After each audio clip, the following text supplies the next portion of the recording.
वात, पित्त एवं कफ भाग 6। वात के निर्माण में वायु की प्रधानता होती है। पित्त को बनने में अग्नि और जल की प्रधानता होती है, इसलिए पित्त को आग्नेय माना जाता है। कफ के निर्माण में पृथ्वी और जल की प्रधानता होती है, अतः पृथ्वी, जल, अग्नि आदि के सभी गुण पित्त एवं कफ दोषों में आते हैं। वायु वास्तव में शीतल ठंडी नहीं होती है, लेकिन जब वायु ठंडे द्रव्यों के साथ संयोग करे तो शीतल हो जाती है। जैसे पहाड़ों पर बर्फ पड़ने के बाद वहां से चलने वाली वायु शीतल हो जाती है। इसी तरह यदि गर्म वातावरण है या सूर्य प्रकाश अधिक है तो वायु गर्म होकर चलती है। इसलिए शीत ऋतु में वायु हमेशा ठंडी चलती है और ग्रीष्म ऋतु में वायु हमेशा गर्म चलती है।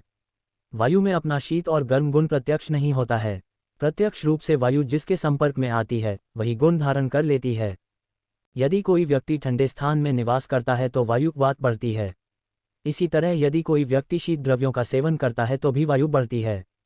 तीव्र वायु में बैठने से शरीर की धातुओं में कमी आती है, इससे शरीर में रूक्षता रूखापन आता है। वायु के प्रभाव से शरीर में खारापन भी आता है। वायु अति सूक्ष्म है जो किसी भी छोटे से छोटे स्थान में भी प्रवेश कर जाती है। वायु चलायमान है, इसलिए कभी स्थिर नहीं रहती है। बचपन से ही जिसकी वात प्रकृति है उसे ऐसे खान पान से बचना चाहिए तो वायु को बढ़ाता हो। इसी तरह जिसकी पित्त प्रकृति बचपन से है उसे ऐसे खान पान से बचना चाहिए जो पित्त को बढ़ाता हो। यदि किसी की बचपन से कफ प्रकृति है तो उसे ऐसे खान पान से बचना चाहिए जो कफ को बढ़ावा देता हो। वात प्रकृति के व्यक्ति को सूखे वातावरण से और ठंडे स्थानों से बचना चाहिए। पित्त प्रकृति के व्यक्ति को गर्म तासीर की वस्तुओं के खान पान से बचना चाहिए। कफ प्रकृति वालों को भारी और चिकनाई युक्त वस्तुओं के खान पान से बचना चाहिए।